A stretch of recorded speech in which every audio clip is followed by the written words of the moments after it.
परमपिता परमात्मा पूर्ण ब्रह्म सर्व सृष्टि रचनहार कुल मालिक कबीर परमेश्वर जी हम सभी आत्माओं के पिता हैं। जितने भी यहाँ 21 ब्रह्मांड के अंदर आत्माएं हैं, ये सभी उस परमेश्वर कबीर जी की आत्माएं हैं। अब यहाँ हम काल के लोक में रह रहे हैं। इस काल के लोक में प्राणी सुखी नहीं हो सकता और हम यहाँ सुख की खोज कर रहे हैं। जिसके पास धन नहीं है वो चाहता है कि मैं धनवान हो जाऊं, सुखी हो जाऊंगा। जिसके पास संतान नहीं है वो सोचता है मुझे संतान प्राप्ति हो जावे, मैं सुखी हो जाऊंगा। कोई रोगी है वो ये सोचता है मैं स्वस्थ हो जाऊं फिर मैं सुखी हो जाऊंगा। कोई धनवान है वो ये सोचता है कि सुख तो इन राजा लोगों को होगा, और राजा लोग सोचते हैं कि सुख तो स्वर्ग में होगा। स्वर्ग के देवता इंद्र राजा जो हैं वो सोचते हैं कि सुख तो ब्रह्मा विष्णु महेश को होगा, हमें सुख नहीं। और ब्रह्मा विष्णु महेश को सुख बिल्कुल नहीं।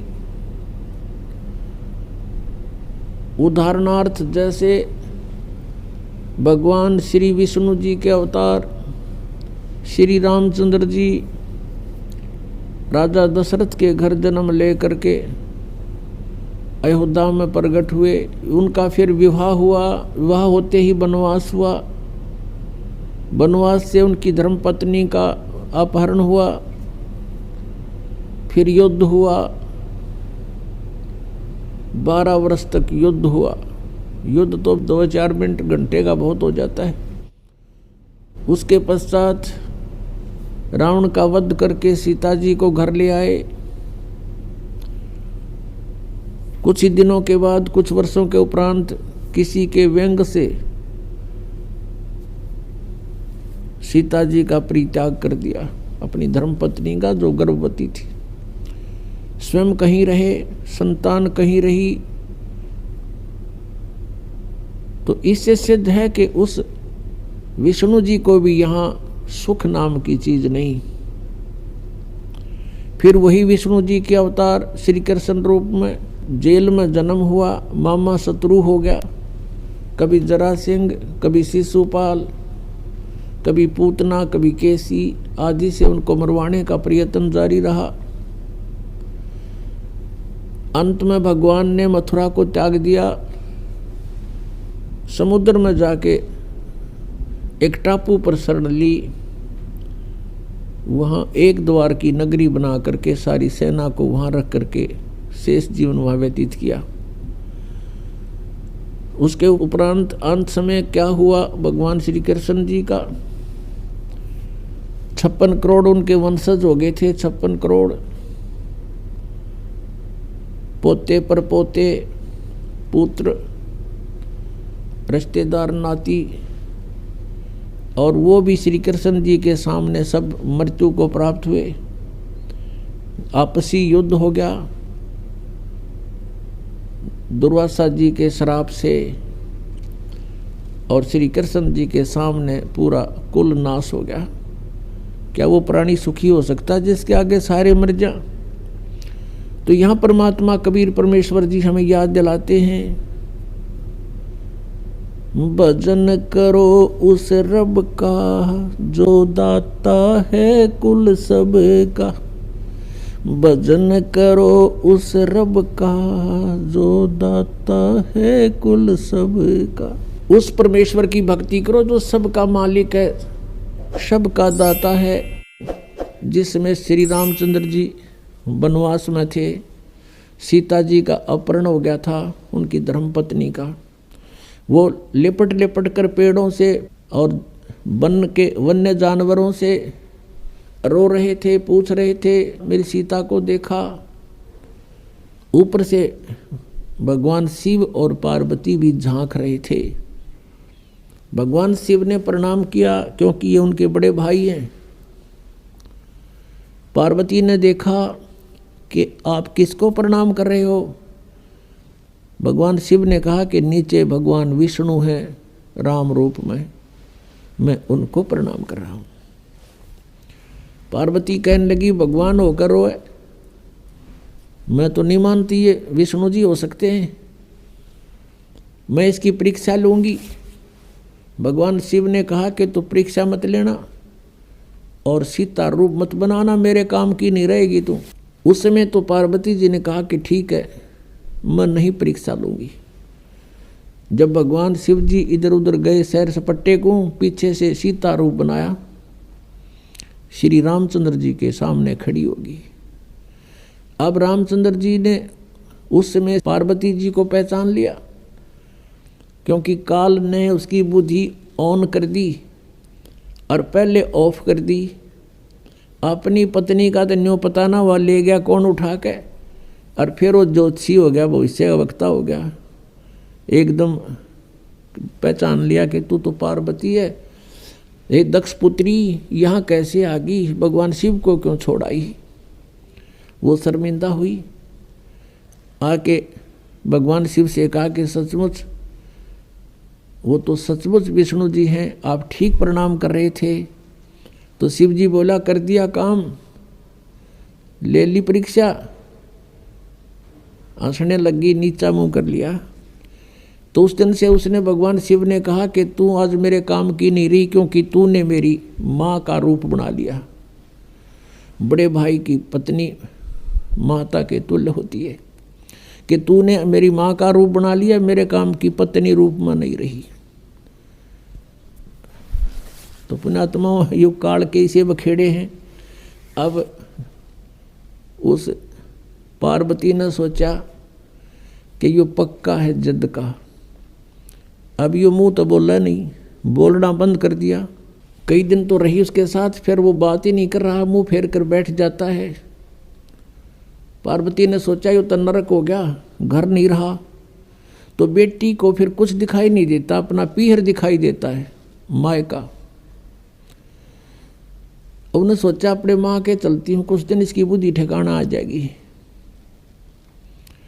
अब वो आ गई राजा दक्ष के घर पे, अपने पिता के घर पे। उधर से राजा दक्ष के घर पर एक यज्ञ चल रहा था, धार्मिक अनुष्ठान हो रहा था। और धार्मिक अनुष्ठान में ये नियम था उनका, ब्राह्मणों का बनाया हुआ, ऋषियों का। जब कोई राजा या कोई अनुष्ठान करवाता है तो सभी बेटियों को, रिश्तेदारों को अवश्य आमंत्रित किया जाता है। तो राजा दक्ष ने अपने सभी दामादों को आमंत्रित किया हुआ था, लेकिन शिव को और पार्वती यानी उस शक्ति को नहीं आमंत्रित किया था, अपनी पुत्री को। कारण क्या था कि भगवान शिव के साथ उसने, गिरजा ने अपनी मर्जी से विवाह किया था। राजा दक्ष इस विवाह के पक्ष में नहीं था। बहुत विरोध भी करने के बाद इस गिरजा ने भगवान शिव से विवाह करके चली गई थी। इससे अक्षुब्ध होने के कारण पार्वती को और शिव को नहीं बुलाया था। तो पार्वती ने घर पे देखा कि सभी बहन आई हुई हैं और उनके पति भी आए हुए हैं, उनका उचित आसन दे रखा है, सबका प्रतिदिन का भाग भी उनको समर्पित कर रखा है। जैसे पंडित आपने देखा होगा ना, पंडितों का सांग न्यारा होता है। जैसे विवाह कराते हैं, फेरे कराते हैं, कहेंगे करके दो सुबह सुबह दर दे 11 रुपये, फिर सुबह सुबह 21 वहाँ रख दे, 22 उसको दे दे, 5 उसके हाथ में दे दे, फलाने का तिलक कर दे, ये न्यू रखा करें। तो ऐसे ही वहाँ कर रखा था कि प्रतिदिन जितने भी वो दामाद आए हुए थे सबको जो हिस्सा होता था 500 रुपये इनको दे दो, वहाँ रखे जाते थे उनके सामने। तो ऐसा किया जा रहा था। भगवान शिव का कहीं आसन भी नहीं था, और जो बहनों के बटेऊ यानी पति नहीं आए हुए थे पार्वती की बहनों के, उनका आसन लगा रखा था, उनका हिस्सा फिर भी वहाँ रखा जा रहा था, उनका स्थान निर्धारित अलग से किया हुआ था। शिव का वो भी नहीं था। तो पार्वती अपनी माँ के पास गई। अब बेटी का माँ के ऊपर जोर चला करे, अपनी माँ से जाकर कहा कि माँ, तुमने सभी मेरी बहनों को बुला लिया और उनके पति भी आए हुए हैं, लेकिन आपने अपने दामाद को नहीं बुलाया, ना हमें आमंत्रित किया। तो माँ ने कहा, बेटी मैंने तो तेरे पिताजी से बहुत कहा, लेकिन ये अपनी जिद पर अड़ा हुआ है, और गलती बेटी तेरी भी है। तूने अपने पिता की आज्ञा का उल्लंघन करके विवाह किया है, जिससे वो अक्षुब्ध है। ना तो मेरी वो मानता और ना मेरी तू मानती, मेरे आगे जिक्र मत। अब पार्वती को बड़ा दुख हुआ। फिर वो अपने पिता के पास गई और पिता से प्रणाम करके कहा कि पिताजी, आपने अपने दामाद को आमंत्रित क्यों नहीं किया और सभी को कर रखा है। राजा दक्ष ने कहा कि तेरे को किसने बुलाया है, तू आई क्यों यहाँ पर, बिना बुलाए नहीं आना चाहिए था तुझे, तूने अपनी मर्जी से ये सारा काम किया है, मैं उसके दर्शन भी नहीं करना चाहता। ऐसे पागल के जिसके गले में सांप पड़े हो, मना अपनी बेइज्जती करवानी है यहाँ अपने समाज में, और तो भी मत आना, यहाँ से निकल जा वापस। अब इस बात से वो बहुत दुखी होगी। कौन? वो पार्वती। उसने देख लिया कि ना शिव जी वहाँ मेरा ठिकाना रहा, यहाँ पिताजी ने धिक्कार दिया मुझे, तो अब और कोई विकल्प नहीं रहा। अब उसने गुस्सा आ गया कि मैं तेरे यज्ञ कराती हूँ सफल। उस हवन कुंड में ये क्या करा करते ये ब्राह्मण लोग। ब्राह्मण का अर्थ कोई जाति विशेष नहीं, जो गुरु पद प्राप्त है उसको ब्राह्मण कहते हैं। जो ब्राह्मण सोए जो ब्रह्म पहचाने, ये ब्रह्म तो पहचाना नहीं था, लेकिन ये नकली ब्राह्मण जरूर प्रसिद्ध हो रहे थे गुरु रूप में। तो वो क्या करते थे, एक नया अपना दिखाने के लिए पूरा एक बहुत बड़ा हवन कुंड बना लेते थे, बहुत बड़ा 8 फुट गहरा और 10 बाई 10 का चौड़ा, उसमें घेर कर लकड़। राजा का घी कौन सा करते डालना था, भर कड़छर कटोरे भर घेरों, स्वाहा स्वाहा, वो बक्कड़ पाट रहा पूरा, डीक बड़ा उसमें। वह पार्वती उस कुंड में, हवन कुंड में कूद गई और जलगी सारी। तत्परता से उसको निकाल अवश्य लिया, लेकिन वो उसका अस्थि पंजर शेष था, सब मांस और वो चाम जल चुका था, केवल हाड शेष थे। इस बात का पता चला भगवान शिव ने। अब वहाँ से चला अपनी सेना लेकर, कि दक्ष न मैं करूँगा सीधा। अब इस बात का पता चल गया दक्ष को कि भगवान शिव चल पड़े अपनी पूरी गणों को लेकर के। उधर से जो आए हुए थे अतिथि, उनमें ब्रह्मा जी और विष्णु जी भी उपस्थित थे। अब जब उनको न्यू पता चला कि शिव जी आ रहे हैं पूरी सेना के साथ, तो भगवान विष्णु भी खिसकन लगे और ब्रह्मा जी भी खिसकन लगे। ब्रह्मा जी तक खिसके गए, कंते कंते भी चले गए, भैया कौन मरे सिर फड़वा के। दक्ष ने भगवान विष्णु से हाथ जोड़कर कहा, आपको मैंने संरक्षक रूप में बुला रखा था, मेरी यज्ञ संपूर्ण हो तब तक आपको आमंत्रित था, आप मेरी रक्षा के लिए आए थे, आप भी जा रहे हो। विष्णु जी ने मना किया कि नहीं, मैं जा रहा हूँ, नहीं रुक पाऊंगा। ज़्यादा कहने से विष्णु जी रुक गए। उधर से शिव जी ने अपना एक गन तैयार किया अपनी जटा से, अपने मंत्र सिद्धि से, और उसको भेज दिया बहरों को कि जा तू उनके साथ युद्ध कर, मैं आ रहा हूँ पीछे पीछे, पहले तू समार उन्हें। भगवान विष्णु का उसका युद्ध हुआ। विष्णु जी युद्ध में पराजित होकर के भाग गए छोड़ कर उन्हें। उधर से भगवान शिव आ गया। शिव जी ने राजा दक्ष की नाड़ काट दी, गर्दन काट दी। ये तो लंबी कहानी है। फिर और वो कहते हाथ पांव जोड़े, उसने रहम आ गया, एक बकरे की गर्दन उसका दक्ष कला दी, बकरे का मुंह कर दिया ऊपर से।